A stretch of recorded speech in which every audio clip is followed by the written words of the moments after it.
It is not difficult whatsoever to automatically or at the press of a button regenerate your health. But it is more convenient and enjoyable for the player not to have to pause the game every 2 seconds to do so. Did you know that in Skyrim Magicka and health regenerate slower when in combat? Sure.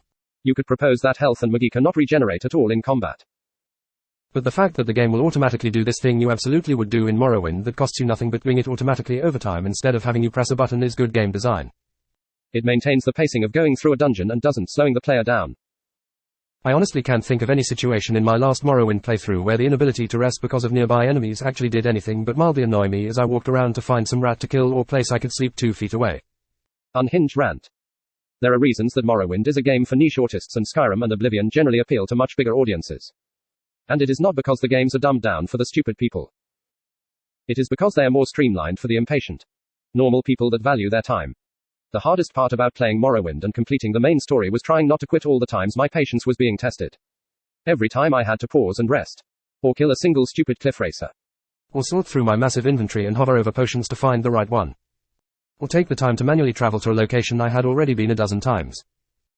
Or be irritated trying to find the sweet spot in the cave that would let me rest and regain health. Or every time at low levels I was fighting an enemy that would ever beat me but I was having to swing 10 times to hit once. Or every time I jumped on an incline improperly and got sent sliding down a hill. Or every time I'd try to cast a spell it would fail but in an alternate universe I know it would have succeeded just because. Or any time I would misunderstand some direction an NPC had given me and got lost. Or any time I tried to enchant an item and it failed so I could just reload so it would succeed. There are so many things about this game that drive any sane person absolutely bonkers.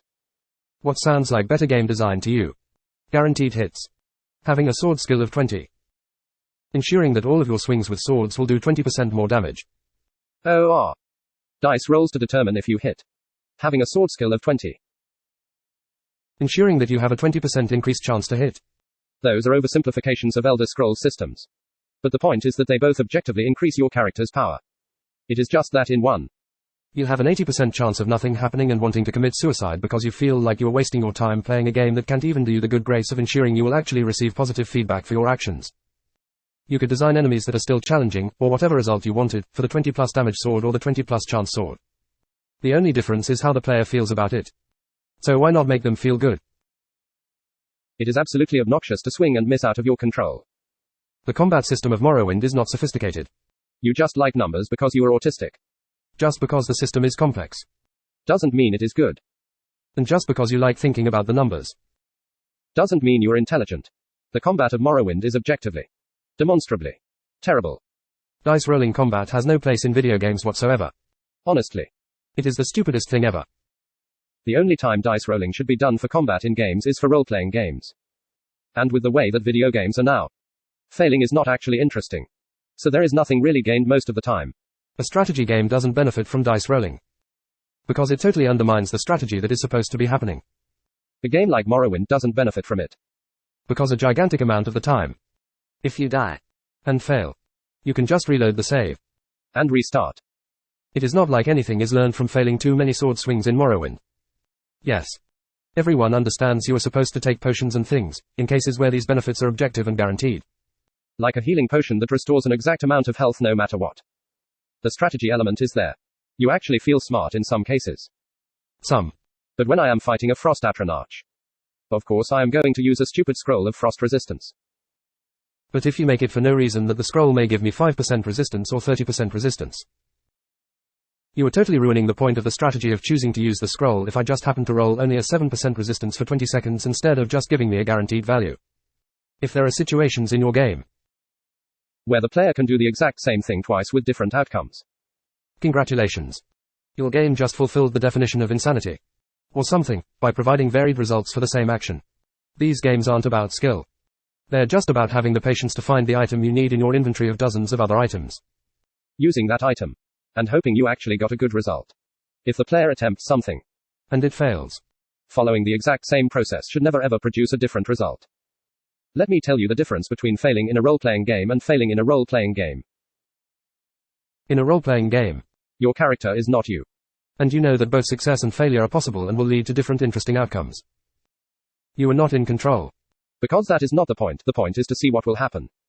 In a role-playing game, your character is you. Because if you die, you can't just create a new character and play off of the failure. No. You reload the save. And you try again. The point of a video game's combat is to overcome obstacles to succeed by having skill and taking the right action. Morrowind does not let you have actual skill. And even if you take the right or wrong action, you can still fail. Try again. And often succeed. Bad design. End of story. Since failure has no consequence except to make the player try again. Doing the same thing the second try should never produce different results. The skill of Morrowind is patience. And if you have enough patience, you can play the game. If you don't have patience and you actually like it when things make sense, don't play Morrowind. I don't need anyone explaining that a higher skill level gives you a higher chance to hit. If you are somehow thinking I am upset by the probability not being enough, and not with probability itself as a game combat concept, you have not been listening. Being good at Morrowind involves choosing which item or spell will give you the highest chance to succeed. It is not the actual percentage chance of things I am upset with. I am upset that this crap is ever used in games at all. How am I supposed to strategize in XCOM when even a perfect strategy can just fail? Just because. It doesn't matter if the chance is 2% or 97%. The problem is I can either fail or succeed for no good reason. The process of the calculations taking place does not count as a good reason. I understand the logical reality of how this crap works. Explaining how the sword swings are calculated with the attributes and the skills and whatever is not going to change my mind. I don't care how the outcomes are calculated. The problem is that dice are being thrown instead of simple addition being done to determine outcomes. And no, I don't mean literally just addition. I mean solid. Sure outcomes. I just want to be able to know how much damage a swing will do. And I want to know if it will hit or not. If you think Morrowind's combat system is sophisticated in the sense that only higher intellectuals enjoy it, you are a midwit, retard, autistic, computer, robot person. You are faced with a powerful foe. You have two paths to choose that can lead to his defeat. You choose the path that gives you a 75% to win. You should win. Right. You would certainly expect to. It is no worries if you lose after all. You can try again. It is just that your time will be wasted despite you taking the best path. You choose the path that gives you a 25% to win. You should lose. Right. You would certainly expect to. No worries. If you do fail, you can always still try again. And eventually you will just succeed anyway. How do you not see this fundamental insanity?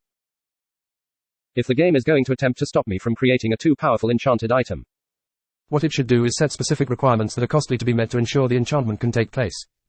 Instead of giving me a 85% chance of a successful enchantment. When I can just reload the game and try again if the enchantment fails. The game should just stop me completely from doing the enchantment if I don't meet set requirements. Nobody is going to actually accept when the Grand Soul Gem is destroyed. Everyone will reload the game. Speaking to every character in this game feels more like reading a book. I find it really disappointing how almost every NPC in Morrowind is the same. When all they would have had to make NPC characters more interesting is give them a bit more unique dialogue. Here's the thing. What they could have easily done was made only several NPCs that will actually be able to tell you about any given subject. Take the Souls theme topic for example. There is really no point in literally everyone being able to tell you about Souls theme. Here's what I would have done if I had been in charge of Morrowind dialogue. There are two things I would want to accomplish. 1. Remove dialogue option bloat. So you aren't scrolling through dozens of options you don't need for every character you speak to. 2. Only give a character a dialogue option if they have a different way of saying it than somebody else would have. 3. I would put more personality into the words of unique NPCs. Now obviously I'm not saying there are zero interesting NPCs in Morrowind. But you can't deny that almost every single NPC in the game feels less like a person and more like a book of Morrowind lore. Objectively.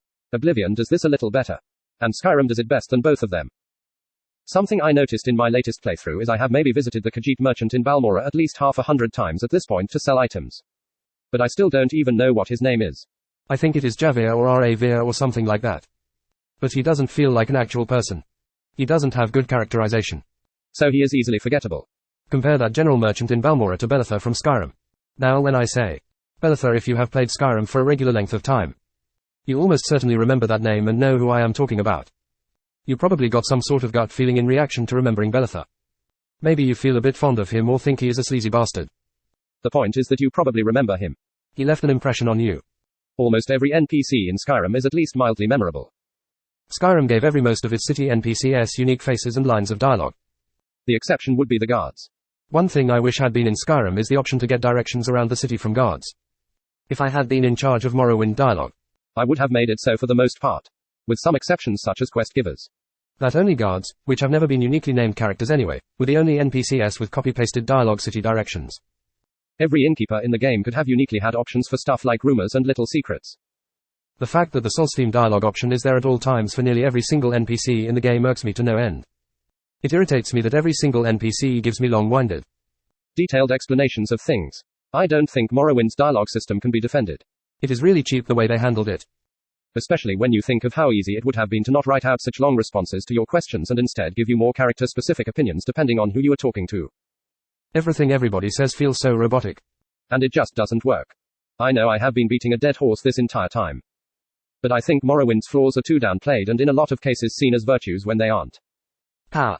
Morrowind has a problem where half of your playtime will be spent being weak. And then you will be powerful enough to kill a few Daedra. Then you will sell those Daedric weapons. Then you will become more powerful than you could have imagined using your newfound wealth. Listen. In a way, I can't help but like the training system. But it just feels really stupid when I think about it that I can go to a joke mudcrab merchant with a few powerful weapons and armors and then never have to worry about anything ever again. Once you get your first fortune in the game, you can become powerful enough just by spending money to the point where the rest of the game becomes very easy. It is absurd how drastically the difficulty changes with very little effort. As I've said before, the real challenge of Morrowind is being patient enough to get through the game. I do very much enjoy the power fantasy progression of Morrowind. But really all you have to do is just face enough low-level enemies with a sword and then you can suddenly accomplish anything. Morrowind isn't a difficult game. But it seems like it is mistaken for one. I don't even know if this sentence makes sense. But the game is like by definition easy as long as you put in the time. The way skills work obviously means everything just becomes easier the longer you play. Sure, it feels earned if you level naturally.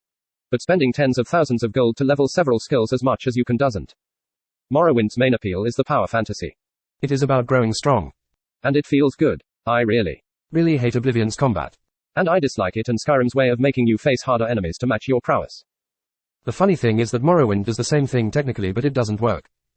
You just eventually cross this threshold that is very sudden where nothing challenges you whatsoever anymore. Say what you will about leveled loot and enemies. I hate them too. But Morrowind doesn't do a very good job of keeping you challenged later on. Earlier I launched the game and went to Solsteam again on my high-level character and nothing was hard to defeat. It just reminded me of playing Oblivion with how spongy the enemies were. I keep thinking of Gothic and Terraria because everything I like about Morrowind, those games, do a lot better. Terraria is a weird comparison perhaps, but the main appeal of that game as well to me is growing more powerful and facing harder bosses and enemies. After I finished the main Morrowind quest, I killed Vivek and it wasn't hard at all. If it hadn't been possible, I would probably still be playing Morrowind right now just so I could figure out how to beat him. The game could have put much harder enemies in your way. The Daggerthor fight was completely disappointing for me. It was trivially easy and wasn't at all the legendary clash of titans that I was expecting. I was very disappointed at how easy it was to destroy him. The mudcrab merchant is ridiculous. Compared to Skyrim. I'm going to generally skip over talking about Oblivion. But I want to compare Morrowind to Skyrim. Because I don't think enough credit is given to how the games have progressed. Everyone likes to praise the few feature that made Morrowind decent. Ignore everything awful. And pretend no improvement whatsoever has been made in the newer games. Here's what Morrowind did better than Skyrim. Spells are more fun when they work. I don't need to explain. You've heard it before. Scrolls and potions other than healing potions are actually useful. I hate Skyrim's potions and scrolls. They suck and I desperately wish they were required to use and actually did something that accomplished more than I can accomplish swinging a sword. I very much appreciate that many expendables in Morrowind are very handy to use and not a small bonus. The only expendables I ever even use in Skyrim are health potions. And I sell the minor ones. I don't think the player should ever be consuming more than a dozen potions in a pause state in the middle of battle. And Morrowind handles this better. Legendary items and unique loot actually feel awesome and as powerful as they should. Legendary Morrowind magic items give a sense of real power while artifacts in Skyrim only seem to have lore and reputations behind them. The less pieces to armor and clothes really sets character personalization behind in the newer games. Leveled enemies and leveled loot were handled much better in Morrowind. Morrowind does have leveled enemies and loot, but it doesn't even feel like it most of the time. And the unique items that can be found are interesting and cool. The exceptional Morrowind dungeons would beat every of the other game dungeons in a one comparison. Overall, Skyrim does dungeons better. But its best dungeons are not as good as the few great ones in Morrowind. I would praise Morrowind for not having quest markers, but I am beginning to wonder if quest markers, like fast travel, are also an underappreciated mechanic. Especially after completing Morrowind and how much time I spent looking for the great house counselors in their own homes and how Morrowind just starts giving up on giving specific directions later and starts marking things on your map. Which is nearly the equivalent of a quest marker. Placing items to decorate is best in Morrowind. Especially with all the pretty candles.